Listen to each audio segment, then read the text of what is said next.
नमस्कार साथियों, मैं रोहितास कुमार। आज हम पढ़ेंगे ध्वन्यार्थक शब्दों के बारे में। यानी जो पशु पक्षी होते हैं या जो जड़ पदार्थ होते हैं उनकी जो ध्वनि होती है उनसे बनने वाले शब्दों के बारे में हम पढ़ेंगे। तो आइए देखते हैं। सबसे पहले हम पढ़ेंगे पशुओं की बोलियां, यानी पशुओं की जो आवाज होती है, ध्वनि होती है। विभिन्न पशुओं की अलग अलग ध्वनियां होती है, तो उन ध्वनियों को किस शब्द में हम बदलते हैं, यानी किस शब्द में उसको बोलते हैं। उसी प्रकार पक्षियों की बोलियां हैं। उसके बाद में हम पढ़ेंगे जड़ पदार्थों की ध्वनियां। तो चलिए सबसे पहले हम पढ़ते हैं पशुओं की बोलियां। कुछ मुख्य मुख्य जो पशु है उनकी ध्वनियों के बारे में पढ़ते हैं कि उनकी ध्वनि को किस शब्द में हम बदल सकते हैं या उसको उससे कौन सा शब्द बनता है। तो सबसे पहले है ऊंट। आपको भी मेरे साथ साथ थोड़ा अनुमान लगाना है कि ऊंट की जो ध्वनि होती है, यानी ऊंट जब बोलता है तो उस ध्वनि को क्या कहते हैं। तो आइए सबसे पहले देखते हैं ऊंट। ऊंट की ध्वनि को हम बोलते हैं बलबलाना। क्या बोलते हैं?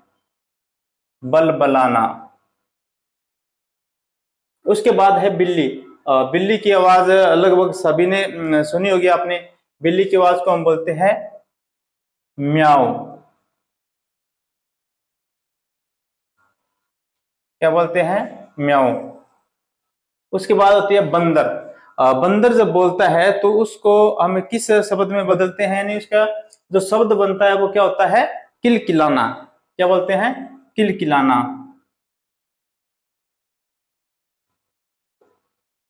किलकिलाना। उसके बाद में चित्ता। चित्ता जब बोलता है तो उसकी आवाज को हम बोलते हैं, यानी ध्वनि में अगर बदलेंगे, उसकी ध्वनि को अगर शब्द में बदलेंगे तो बोलेंगे गुर्राना। क्या लिखेंगे? गुर्राना। उसी प्रकार शेर की जो आवाज होती है उसको हम अगर एक शब्द में लिखेंगे तो लिखेंगे दहाड़ना। दहाड़ना। ये ध्यान रखना, चीता जो होता है उसको हम ऐसा नहीं कह सकते कि चीता दहाड़ रहा है, या शेर के लिए ऐसा नहीं कह सकते कि शेर गुर्रा रहा है। शेर के लिए कहेंगे दहाड़ना और चीता के लिए कहेंगे गुर्राना। उसी प्रकार कुत्ता भौंकना।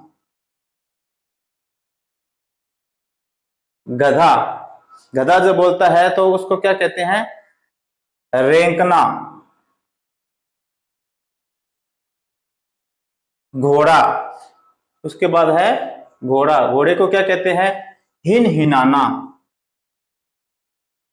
हिन हिनाना। उसके बाद बेल। बेल जो होता है उसकी आवाज को क्या कहते हैं? अनुमान लगाइए, क्या बोलते हैं? ढकारना। ढकारना। हाथी। हाथी की आवाज को कहते हैं, हाथी जब बोलता है तो उसको कहते हैं चिंघाड़ना।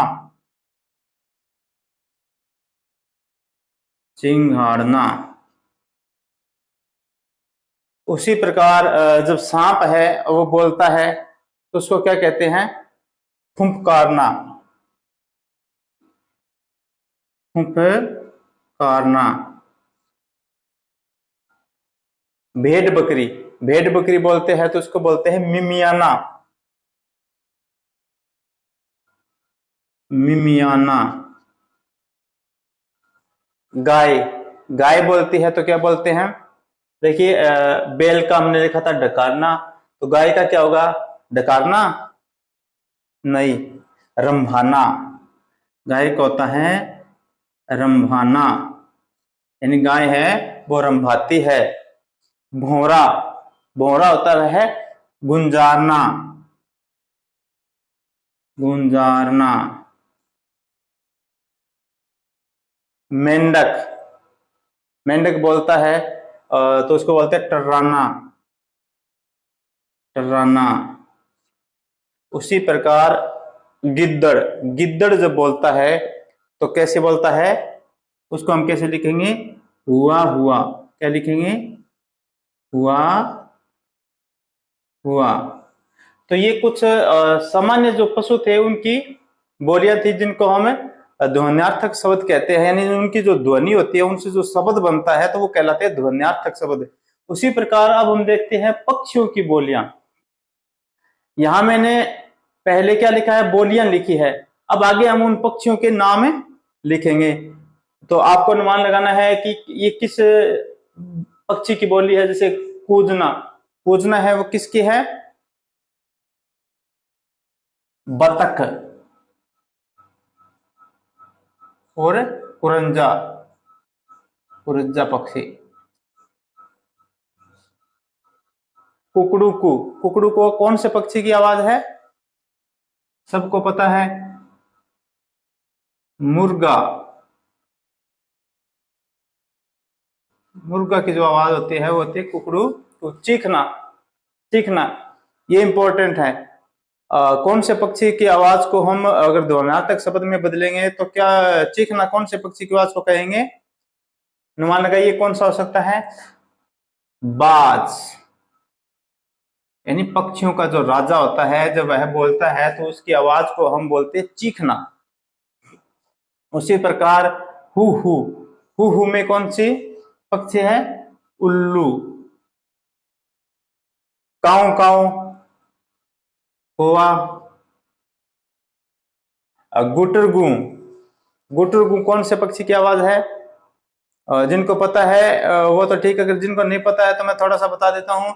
ये पक्षी ज्यादातर कहाँ पाए जाते हैं? जो पुराने पानी के कुएं होते हैं ना उनके अंदर पाए जाते हैं, यानी वहां उनका रहने का स्थान होता है वो। तो वो पक्षी कौन सा है? कबूतर।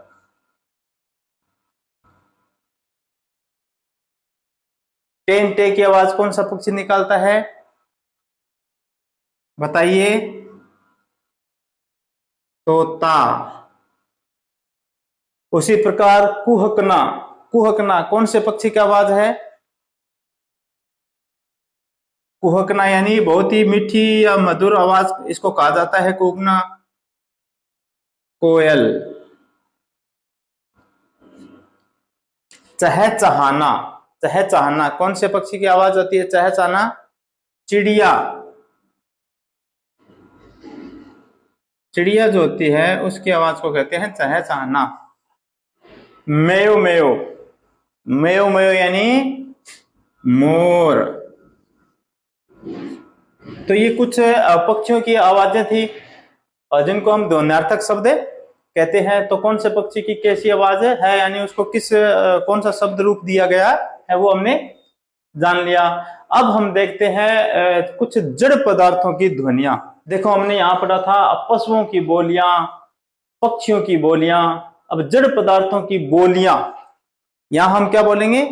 जड़ पदार्थों की बोलियां नहीं बोल के क्या बोलेंगे? जड़ पदार्थों की ध्वनियां। क्योंकि जड़ पदार्थों की जो होती है ध्वनियां होती है, बोली नहीं होती है। बोली केवल पशुओं की पक्षियों की हो सकती है, लेकिन जड़ पदार्थों की बोलियां नहीं होती। तो जड़ पदार्थों की अब हम क्या पढ़ेंगे? ध्वनियां।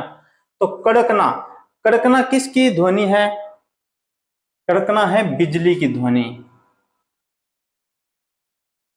बिजली। उसके बाद खटखटाना, खटखटाना यानी दरवाजा। खटखटाया क्या जाता है? दरवाजा खटखटाया जाता है। छुक छुक, छुक छुक किसकी आवाज है? रेलगाड़ी, रेलगाड़ी। टिक टिक, टिक टिक किसकी ध्वनि है? घड़ी। घड़ी की जो ध्वनि होती है वो होती है टिक टिक। गर्जना यानी बादल, बादल है वो गरजते हैं। किटकिटाना, ये किसकी ध्वनि है? किटकिटाना। दांत, दांत। खनखनाना, खनखनाना किसकी ध्वनि है? रुपया। टनटनाना, घंटा।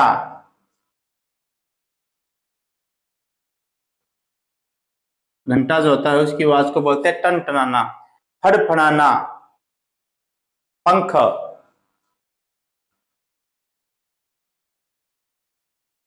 कहते हैं पंख। उसके बाद खड़खड़ाना, खड़खड़ाना किसकी ध्वनि होती है?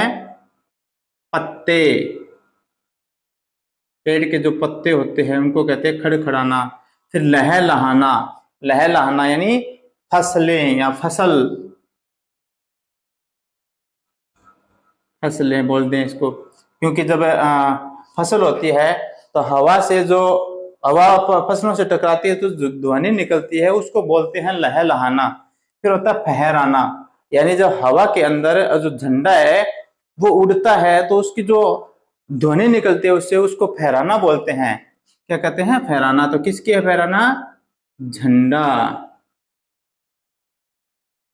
तो इस प्रकार ये कुछ ध्वन्यार्थक शब्द थे जो पशुओं के, पक्षियों के और जड़ पदार्थों के जो हमने पढ़े। तो और भी बहुत सारे हो सकते हैं, लेकिन हमने यहाँ मुख्य मुख्य है उनके बारे में जानकारी प्राप्त है। तो फिर मिलेंगे ऐसे ही हिंदी के कोई नए विषय के साथ।